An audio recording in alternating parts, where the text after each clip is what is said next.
On my mission to leave a mark on the culture and make hip hop proud, I'd like to welcome you all to another episode of The Essence, presented by TED TV and powered by Validated Radio and Live 89 FM.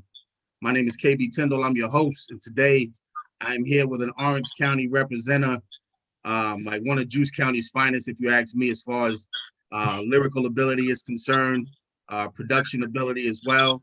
I'd like to welcome my man LuMm to the show. What's going on, boss? Yo, what's going on? Yeah, chilling, man. I'm like I said, man, lyrical ability and production ability, man. I like what you do. I Man, appreciate you. Yeah, absolutely. I recently just found out that you did a project with Mosaic. I didn't even know that you had done that. Yeah, man. Yeah. Yeah. And that's a dope project. I like Mosaic. I like his style as well, man. And I went back and I listened to that project and I was like, yo, this is kind of crazy right here, man. So yeah, it was good to put y'all on a project together, man. Definitely. Yeah, man. It was fun, man. We pretty much just went back into the vault, and he was like, "Yo, I came across some dope boom bap beats." Right. So he actually pitched the concept to me. So I was like, "Yo, let's run it," and it just had this like lo-fi vibe to it, which I liked, and right. I still play that project. Yeah, definitely. Yeah, it was definitely something that I'll keep in my playlist, man. Absolutely. For sure. All right. So first things first, man. Let me say, coming from New York, man, I gotta say rest in peace to DMX. I gotta say rest in peace to Black Rob. Yeah, for sure. Well, I'm sure they influenced you in some way. How did you feel about their deaths, and how did you feel about them musically, as you was coming up and probably heard their stuff? Man, more so, I kind of related more with DMX, man. Mm-hmm. Like just growing up, man, when he came out, just that raw energy, man, and just that aggression that he approached the mic with it was crazy, coming up and not really being oops, can you still see me? You good? I got you. Yeah, because I growing up, I wasn't initially into music like that, but like I played ball. So, when we were practicing and doing things like that, we was listening to all kinds of DMX, during that time, and just his storytelling ability and stuff like that. And, his, connection with God and, his faith and everything. It was just, he's always been dope to me, man. And it was just crazy to see, another legend pass, Man. But yeah, and then also rest in peace to Black Rob, but it was, man, it's just been a crazy past couple years, man, in hip hop in general. Absolutely. Yeah, I mean, in general, man, just losing the people that we're losing, man. It's just the for me, like the last 3 years, from Nipsey to Kobe and Pop Smoke, and it's just crazy, man, how many people we're losing it, and then the legends that we're losing at such a young age, man, is something that something like I don't even feel like it should even get to that point. You know what I mean? Right. Like they should have the help that they need, but in some cases I understand. Like some things you can't help a person with; they gotta want to help themselves. Yeah. Yeah, or maybe me and my girl were talking about this the other day, but I was even thinking like, maybe they came here and they accomplished what they needed to, right? And they left their mark. And, I mean, it's unfortunate the type of exits that they have or that they've had, but, just to be able to come in, do what you were supposed to do in this life. And, at that point, do you even still need to live at that point when you've accomplished what you needed to, right? So I say to all them brothers, job well done. But absolutely. It's just another way to look at it too. Yeah. So and we need to be picking up on that as a culture. It's like, okay, what are they actually leaving behind, and how can I incorporate that into what I visualize success as, and trying to pursue music or art or whatever. And, how can I instill some of those values that these people had into what I'm doing to propel me? So Absolutely. just another way to look at it. Yeah, absolutely. I agree. Yeah. Definitely. Let's take it back, man. Where did you get the name LuMm from? Oh man, shout out my boy Kurt Cleese. We were in high school and there was this song called Here Comes the Boom. I think it was Sean Paul and was it Sean Paul and DMX? Here Comes the Boom. Here comes the boom. It was on the I think it was on the Belly soundtrack actually. Oh, okay. All right. Yeah, so there was this one part where Sean Paul was doing this little run and he had this little breakdown part where it was like dum dum dum da diggy LuMm shy and it's okay, like, I remember. yeah. So in basketball practice, I used to always like, we're trying to make our free throws so we can get out of there, and I'm in there messing around, so I'm always singing that part. So then, after summer league and coming back the next year and playing, a lot of the older guys, that were there, they start calling me LuMm. Right. And so, there's like, oh, what up, LuMm shy? They used to be calling me that. So then after that, me and my boy Mike, DJ ML, which if y'all ever get the chance to check him out, he's a super dope DJ. Right. But he is my best friend, one of my best friends in high school. So we started DJing together. So we were trying to figure out our names, and his was DJ Mike Love at the time. And I was like, man, what is mine gonna be? And he's like, you can just be DJ LuMm, so then it kind of rolled. And then as I became more of an artist, I just took the DJ off and made it LuMm. Yeah, just made it LuMm, just all around. That's dope. That's musician, dope. That's dope. It came from music, man. And it came from music, and you're using it for music. That's dope. Sure. That's dope. Definitely. Sure. What's your earliest memory of hip hop culture, man? Earliest memory, my earliest. Earliest memory. Well, it wouldn't start really with hip hop. I just remember like on the weekends when my parents would clean, they would always be listening to like Mary J Blige or like jazz music and stuff like that. So I just always liked that feeling of waking up on the weekend and like you be in the bed, but you could just hear the music in the other room and smell the going. And you get in there and, mom and dad up in there cleaning the house and stuff. So that's kind of where I first kind of fell in love with music at. And then, going on, kind of showing interest in certain instruments and things like that. But it wasn't really where I got intrigued by rap until my uncle, he was actually one of the Eastsidaz. So he was rapping at the time and, and we're hearing all his records. I think the first record I ever heard on the radio of his was that the Death Row Christmas track, the Santa Claus. So we heard it on the radio and I was like, yo, that, we were all hyped because my uncle was on the radio and stuff. And just through the years, just watching them, as the Eastsidaz became a big thing. And then, they were backed by Snoop Dogg and absolutely.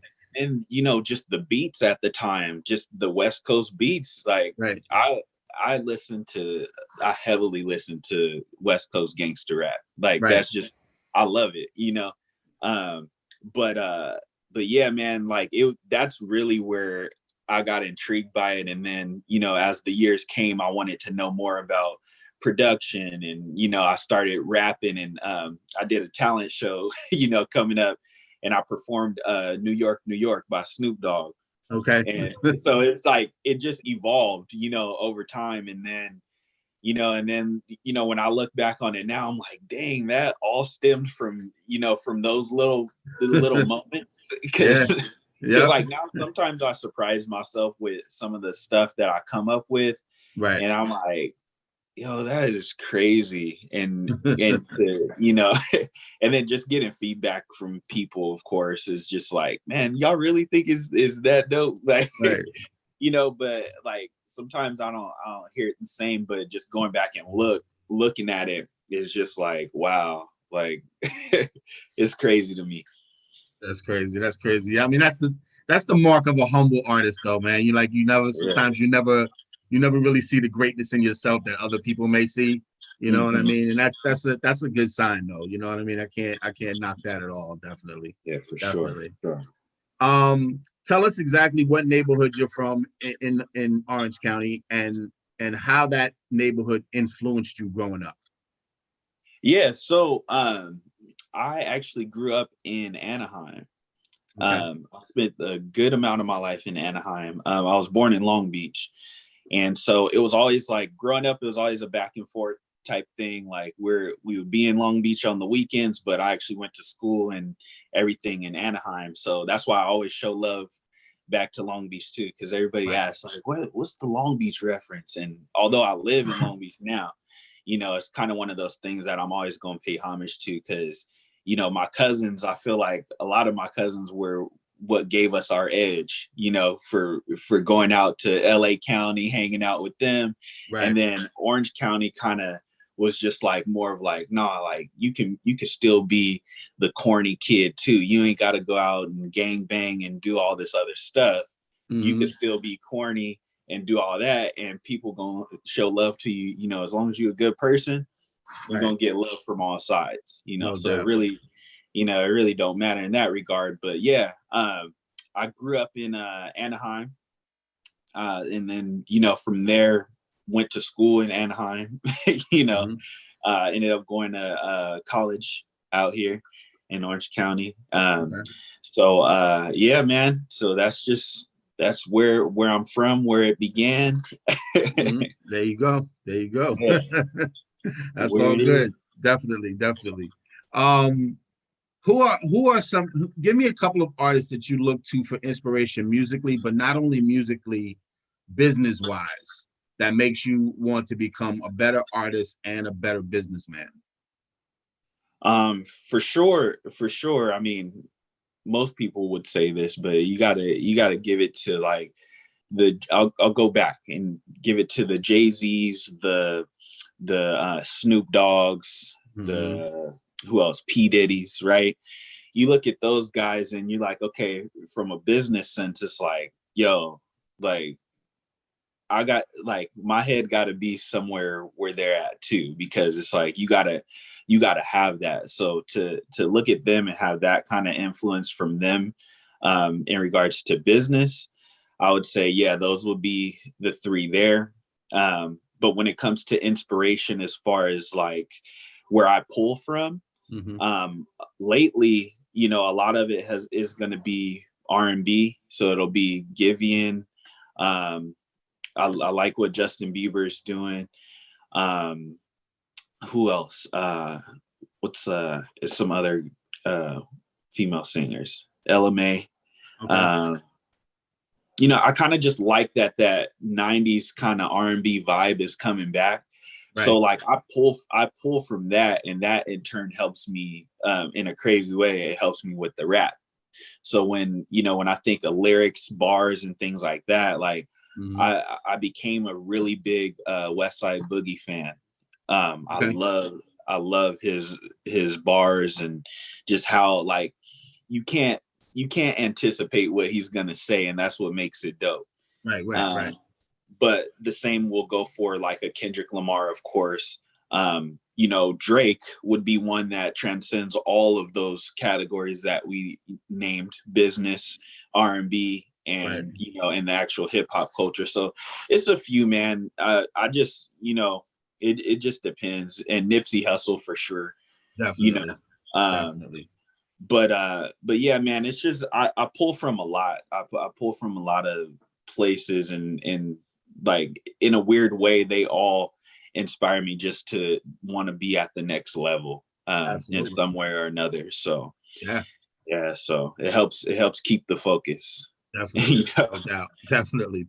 Yeah, definitely good artists and good businessmen that you look into, man. Those guys are. They exemplify, what it is to be a great businessman as well as, great artistry, absolutely. Right. Definitely. For sure. Tell me about your company, Vowed Visions, who it consists of, and exactly what you guys do. So Vowed Visions actually started off, it is just myself and B-Dub. If you guys have ever met B-Dub out and about. He's actually the brains behind Vowed Visions, because he had this idea where he wanted to specialize in event planning, right? Okay. So he came out, he did this really big showcase a few years back, and it was successful, right? So then after that, we're kind of like, all right, let's expand on that. Let's try to create a hub for, for local artists to be able to record out of, give reasonable prices and things like that. Right. So Right. then we transitioned into, running a recording studio, right? So now where we are with the brand is we're in the reconstructive phase. Okay. But what we're doing is we're kind of leaning more towards a lifestyle brand. So that kind of allows it to create a space for all forms of art to coexist with each other. So we're not blocking it to just, OC artists. We're not blocking it just to rap. Right. This is music. This is life. This is, showing, with our partnerships with Black OC and other, and other groups, things like that. It's just kind of showing lifestyle in today's world, Right. So kind of trying to create a hub for that is where we are. So if you want to pinpoint what we are, is we're a lifestyle brand. Okay. That's what we do. That's dope. That's definitely dope, man. There's no reason to box it off and keep it into one vein. You know what I mean? Yeah. It's definitely wise to just keep it as wide open as you possibly can and give it and make it a place for creatives. Absolutely. Yeah, for sure. For sure. Definitely. As a producer and as an artist, which one do you like, one or the other more? Which does one give you more pleasure than the other one, or are they pretty much on an equal playing field? It's kind of weird. Well, not really weird. It's just one of those things. They are, I would say, they are more on an equal playing field. It's just they get me through a lot, both of them. So like, if I ever have something I just want to get off, I may not be able to interpret that into words at the time. So I can just jump over and get that aggression out on making a beat or doing something like that. And then, on the other hand, I might have something to say about something, and then it's a lot easier. But when the two come together, and I just have that time to actually just, zone out and work, it's definitely an equal playing field for sure. No doubt. That's what's up. What are your thoughts on the current hip hop scene? Like what artists are you checking for? Who are you trying to work with that you haven't worked with yet? Stuff like that. I think there's a lot of dope potential. There's a group of guys that I know. They represent a camp called Fam DT. Okay. But there's Tavi J, Old Man Jenkins. Okay. Let me see, Ace, he's another guy out of Orange County. There's a lot, man. There's a lot. And I just also Freddie Jones. I don't know if you've heard of him. Okay. But these guys, they have their own. It's hard to explain, but I tell people all the time about these guys. Like if I had to, put my money on somebody coming out of here, these guys just they got it. They just and it's so I believe it's still new to them, but it's been dope being a part of their journey as well.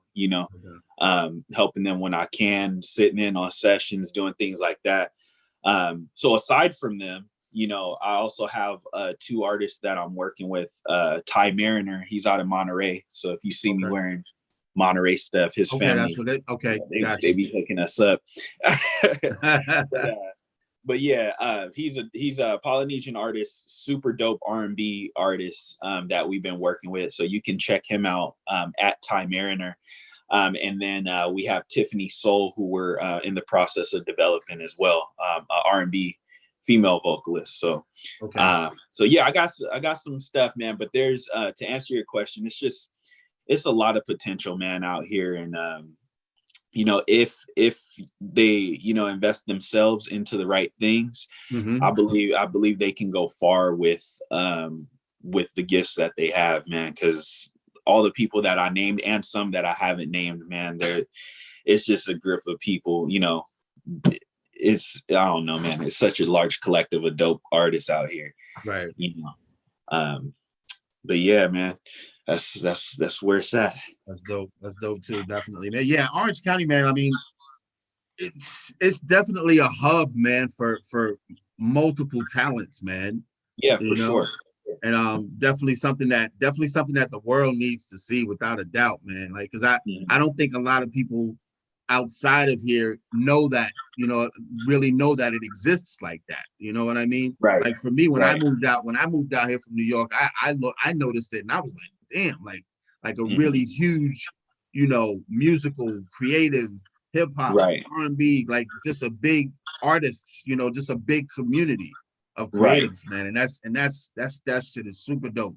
Yeah, Super man. dope. And the thing is too is, now what I've realized too, living, back in Long Beach, as an adult now, it's like now I can kind of bridge that over too, so I'm kind of building community out here with some of the local, liquor stores and things like that, and just, letting them know, yeah, I'm from Orange County. Oh, they got people like that out in Orange County. Oh Right, yeah, let right. me tap in, and then, Yeah. and it just brings everything together until, we're at a place where it's like, it's no longer looked at as a divided thing between LA County, Orange County and all that.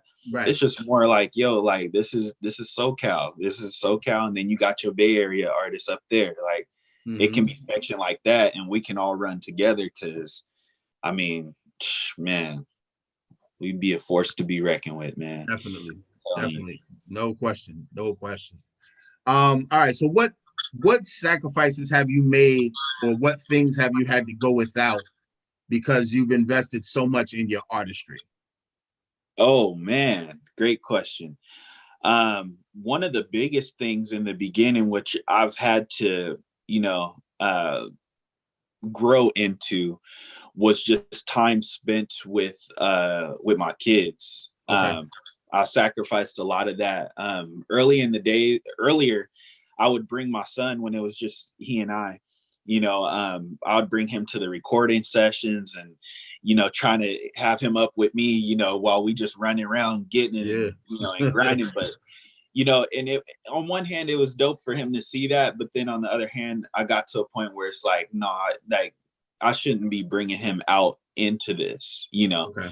And then, changing my priorities around to where it's like, nah, you know what, home has to be right first. And then, and then we can get to the other stuff. And if home is right, that will allow you time to be able to do what you got to do and perfect your craft, Right. But if it's not right and you're trying to put if you're trying to put music and everything else before, home, you're gonna self-destruct, and it's not gonna be a pretty thing or an easy thing to get out of once you've gotten that far. So Got you. yeah, Got man. you. So No doubt. yeah, that's probably one of the major things that I've had to go without. Everything else it doesn't really play a part into it. You can tie, past relationships, things like that, but it's like, whatever is meant to be for you will be, Right. so Got you. that's why I don't really consider those other things. I consider them as experiences for sure, but going without that is so minuscule to what you're trying to accomplish. So Right. that's just my 2 cents. Yeah, definitely, man. Family is big, man, and that's gotta be first, man. Like you said, if home is good, it gives you the freedom and the ability to actually expand and do everything else.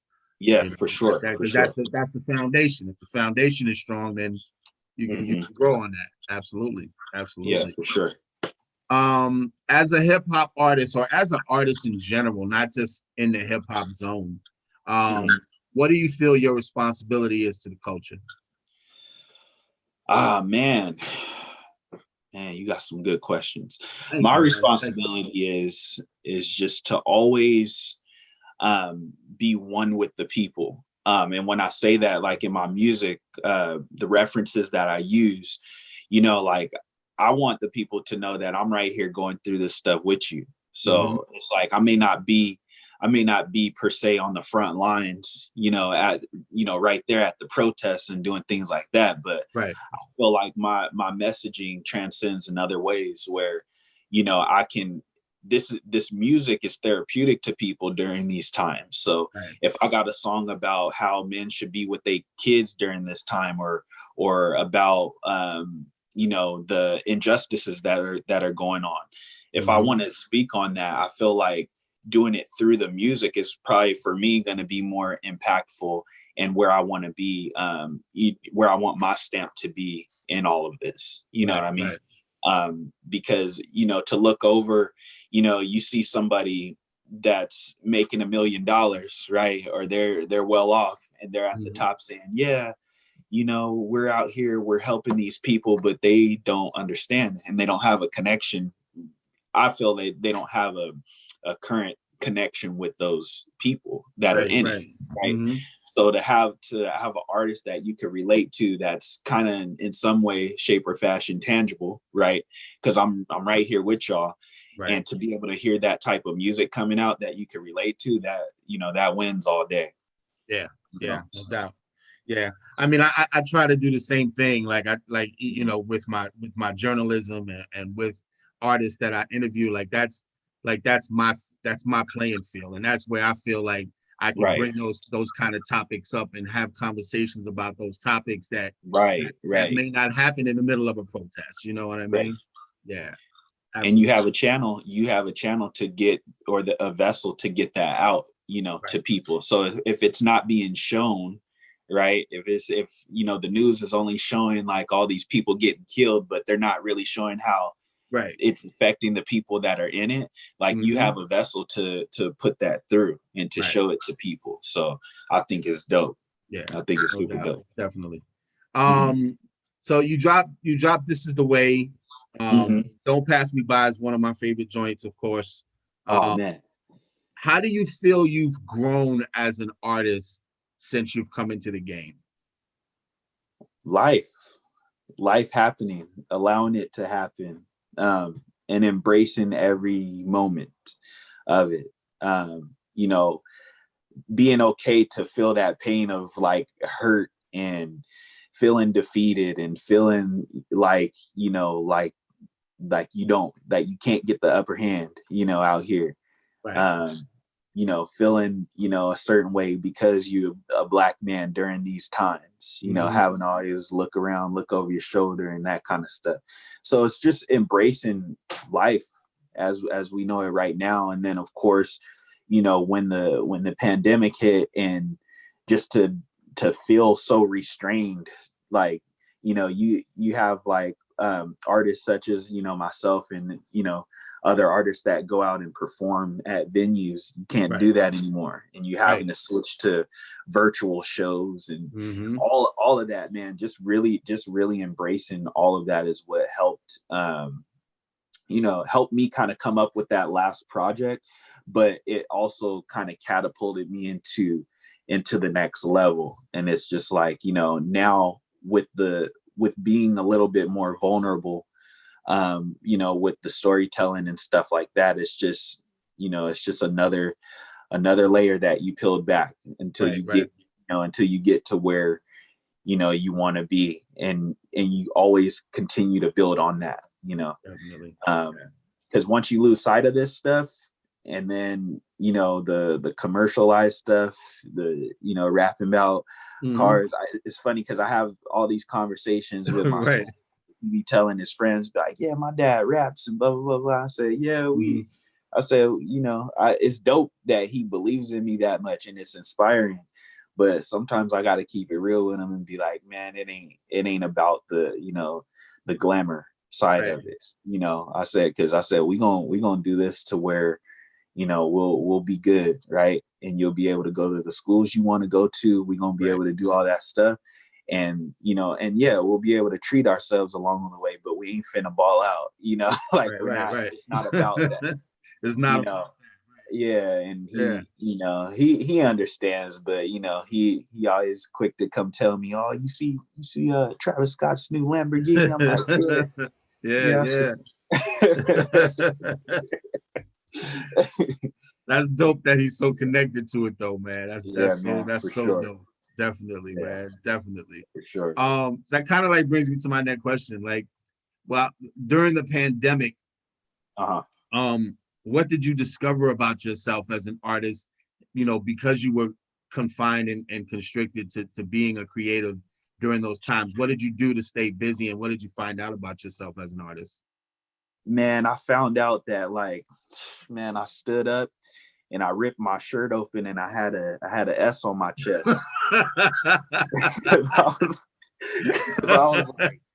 I was like, yo, I don't know how I'm balancing work, family life, and then and not to at some point you have to think of the kids separate too. Like I have a 1-year-old daughter and an 8-year-old son, and they require different, attention, so it's absolutely. like trying to balance all of that and then still make time to, for the music and all of that. Like I look up and it's been what, 2 years, a year or 2 years since the pandemic. I don't know. It's over a year now. We're over a year. Going on 2 years. But it's just like, it's crazy. You look up at all that you have accomplished, but you can look back and say like, dang, like I still got my health. Like my house is good and the music is on another level now, so it's like, it's just what I discovered is like, man, like I can handle a lot. But I also need to, allow myself time to catch a break, just to be able to regroup from time to time, because, with having kids and a family, like you got to always be giving 110% all the time, and it'd be hard because you feel exhausted sometimes, but it's just like, no, we trying to achieve something here. So we're going to have days where we tired, but we just gotta pick up and keep going, You gotta put that super dad hat on and keep pushing. All day, it don't come off. Yeah. Shoot. Yeah. It took my hair with it. That's why I be wearing that. You and me both, bro. Definitely, man. No doubt. No doubt. At the end of the day, man, when it's all said and done, and both your kids are adults and you've left this musical legacy behind, what do you want listeners to get from you as an artist? Man, I just want them to be able to see that, that all of this is possible, and you don't have to sacrifice like yourself so much, for this music stuff. I just think like it's possible to be just a cool ass person, to relate to the people, to love the people, right? And just to show them that you've been right there with them the whole time, and that even when you do reach that level of success, whatever you visualize that as, that you're still one of them. You don't put yourself up here, and that's kind of what I want to leave. And also, along with that, is just to be able to say that like I lived a life of doing something that I love doing, like regardless of how much I like, if this ever goes anywhere or not, like I love doing it that much, and and I hope, my kids, and I hope other people can find their passion like that, because it's a beautiful thing, man. And it's one of the things you can't just like put down or just let go, or just be like, I don't got time for it. It's just one of the things, like it'll call you and it'll keep pulling at you until you get up and go do it. So, and it's a dope feeling, it's a dope feeling to have. So I pray that other people get to experience that, and, because it's dope, man. It's hard to put into words, but it's just dope. No doubt. Yeah. What does hip hop mean to you? Man, to me,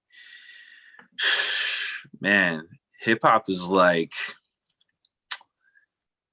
I don't know, man. It just represents so much, man. It's like for everything from the culture to, it's almost like a blueprint, if you will. Like, if we listen to what, a lot of the first rappers were talking about, like they were talking about things that were going on, like that hip hop is like our news, or it should be, right? And then all the other shit that's going on is like commercials, you know, and like all the other rap commercialized stuff, you know, Right. and it's just to distract you, right? But if you really listen to the heart of hip hop, it's like the news, man. It's like current events. It's what it's the now, you know, and that's really what it means to me. And to be a part of it, you know, to be you know, in a position of like a, you know, a broadcaster or something like that, you know, to be able to speak on topics and stuff like that. It's just it's dope to be a part of, you know, and that's what hip hop really means to me, is just like you are a part of the culture and a part of you know, your responsibility is to kind of get the word out about the truth and the real that's going on, you know. But also, and not to knock, you know, the new wave of music or anything, but they play a part into it too, because sometimes the real could be like really, really, really tough, a tough pill to swallow, right? So you need that feel good music and the stuff like that. Like it's needed at some points. Absolutely. Now, I've heard women say that all the time. They're like, when I go to the club, I don't want to have to think when I listen to music. Yeah, for sure. And, you know, and it's cool. It's cool because I had a conversation with somebody the other day, and I said I can go there, you know, and I may, you know, but I said, but that's not naturally who I am. Like I want my audience to sit and listen to what I have to say and actually make them think about that, or like, damn, I'm going through the same type of thing. But when it's time to turn up and to have that just raw banger that you just vibing out to, hell yeah, we can do that all day. But I think it's other things that we need to be paying attention to right now, in my opinion. But you know, to each his own. Okay. Yeah, absolutely. Last question, man. What's next for LuMm, man? Any ventures that you're working on? Acting, merch, new music. What's coming up? Yeah, man. So I have the two artists that I'm working with, Ty Mariner and Tiffany Soul. Okay. So I'm putting in a lot of work with them. And then I'm also in the middle working on an R&B project. So I'm gonna drop that in the summer to kind of give the summer a little vibe. So I'm excited for that, because I don't really, this will probably be this was the second R&B like project that I put out, but this one's gonna be like done like the right way. Okay. So so be on the lookout for that in the summer. But other than that, man, we just working, man. I do have the merch. I just designed my new logo with the wave, because I know people are kind of weird about wearing people's names on them. I was like, you know what? Since I'm music and I do quite a few things within music, I think the Soundwave logo, I was like, yeah, all right, let's run that, because then you know, it won't be such a like, oh, I'm wearing this dude's name on me, you know. Right. So we got quite a few things going, man. I'm excited for some pretty big ventures coming up. I don't know if they'll actually be in effect before the year ends, but we definitely got some major plays lined up. So so we'll see. What's up. Tell everybody where they can get your merch, and tell them how they can follow you on social media, man. Y'all can follow me on Instagram, Twitter at I am LuMm, and that's at IAMLUMM. Cool. Very good. Yo, LuMm, thank you once again, man. I'm looking forward to some new music and everything from you, man. And yes, sir. Once things open back up, man, I'm sure we're gonna cross paths at an event or something. Man. Definitely be able to chop it up face to face, man. Yes, you already know, brother. Yes, sir. Thank you, man. I appreciate you, bro. Hey, thank you. All right. All right. Peace.